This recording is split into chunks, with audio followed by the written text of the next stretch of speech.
हमारे channel deci flavours की कहानी में आपको खाद्य से भरपूर अनूठा सफ़र मिलेगा, जहां हम आपको भारतीय रसोई सांस्कृतिक के संग ले जाएंगे।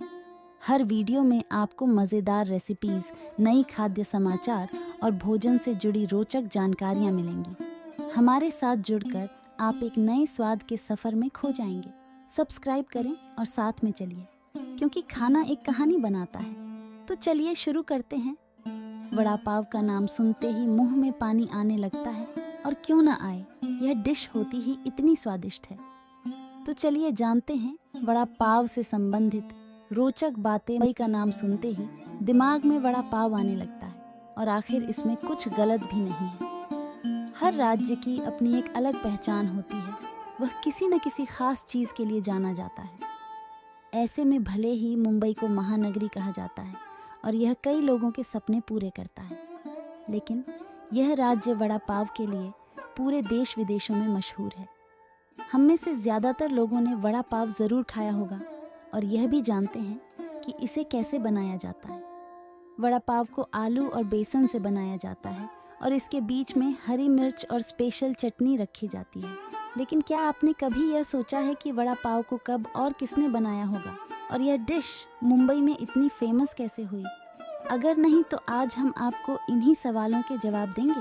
तो चलिए जानते हैं वड़ा पाव की असली कहानी। ऐसा माना जाता है कि करीब 56 साल पहले वड़ा पाव का उगम हुआ था।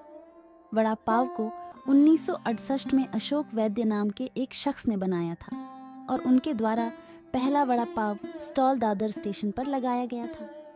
हुआ कुछ यूं था कि 1970 और 80 के दशक में हड़तालों के बाद अंततः कपड़ा मिलों को बंद कर दिया गया था, जिसके बाद शिवसेना के संस्थापक बाल ठाकरे ने जनता से अपील की थी कि वह अपना घर चलाने के लिए कोई न कोई काम करे। बाल ठाकरे से प्रेरित होकर ही अशोक वैद्य ने वड़ा पाव बेचना शुरू किया था। बता दें कि पहले अशोक वैद्य केवल वड़ा बेचा करते थे, लेकिन उन्होंने सोचा कि क्यों ना इसके साथ कुछ नया किया जाए।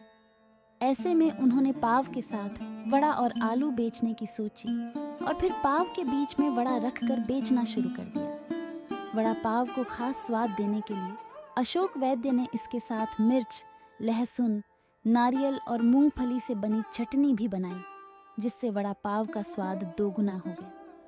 इसके बाद धीरे धीरे लोगों ने वड़ा पाव खाना शुरू किया, और लोगों को इसका स्वाद भी खूब पसंद आया।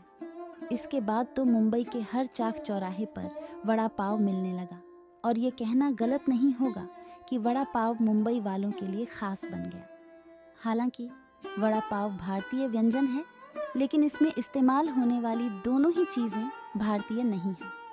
बता दें कि इन दोनों ही चीज़ों को पुर्तगालियों द्वारा यूरोप से भारत लाया गया था, लेकिन बेसन से बनाया जाने वाला वड़ा शुद्ध भारतीय है।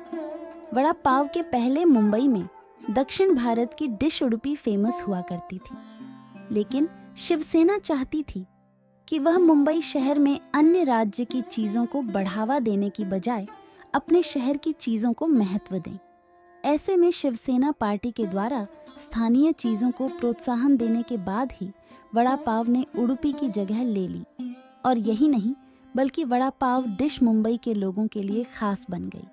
मुंबई की भाग दौड़ भरी जिंदगी, जहां अक्सर लोगों के पास समय और पैसे की कमी होती है, और इसी कारण से हजारों लोगों को नाश्ता और खाना नसीब नहीं होता था, और अशोक वैद्य को यह बात काफ़ी खटकती थी। तो ऐसे में उन्होंने सोचा कि क्यों न लोगों के लिए कुछ ऐसा बनाया जाए जो सस्ता भी हो और जिसे कहीं भी ले जाकर खाया जा सके। और फिर उन्होंने इसका समाधान वड़ा पाव बनाकर जनता के सामने रख दिया। वड़ा पाव बड़ी आसानी से बन जाता है, और लोग इसे आसानी से एक कागज़ में लपेटकर सफ़र करते हुए भी खा सकते हैं। आज वड़ा पाव सिर्फ मुंबई में ही नहीं तो सारे महाराष्ट्र के शहर गांव में दिखाई देते हैं। और अब हमारा वड़ा पाव विदेशी लोगों का भी पसंद का बना है।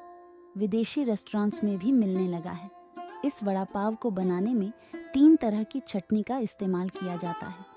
हरी मसालेदार चटनी, मीठी चटनी और सबसे ख़ास तरह के घाटी मसाले की चटनी, जो शौकीनों के लिए इस वड़ा पाव के स्वाद को और भी मज़ेदार बना देते हैं। इस वड़ा पाव की शुरुआत 1978 में 25 पैसे से हुई थी। और आज इसकी कीमत 30 रुपये तक पहुंच गई है।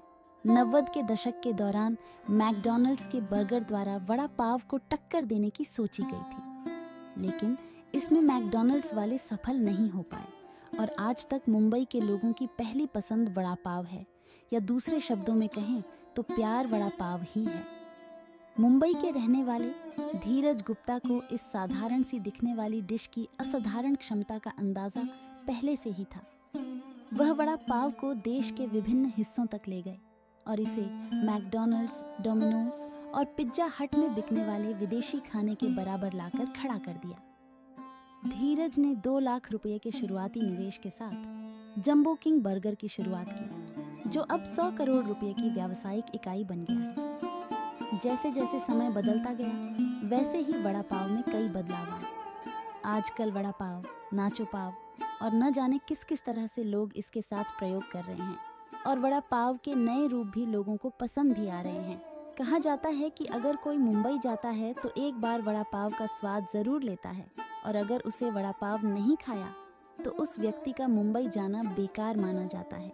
इसलिए अगर आप अगली बार मुंबई जाते हैं तो वड़ा पाव खाना न भूलें, और यकीन मानिए अगर आपने मुंबई का वड़ा पाव नहीं खाया तो समझ लीजिए कि आपने जिंदगी में कुछ अच्छा कभी नहीं खाया। बता दें कि वड़ा पाव की दीवानगी कुछ इस कदर है कि इस पर एक डॉक्यूमेंट्री भी बन चुकी है। साल 2015 में एक स्थानीय पत्रकार ने वड़ा पाव पर डॉक्यूमेंट्री बनाई थी ताकि सारी दुनिया यह जान सकें कि क्या है वड़ा पाव की असली कहानी। मैं आशा करती हूँ कि आपको ये जानकारी पसंद आई होगी, तो ऐसे ही महत्वपूर्ण जानकारी के लिए मेरे चैनल को ज़रूर सब्सक्राइब और लाइक शेयर करिए।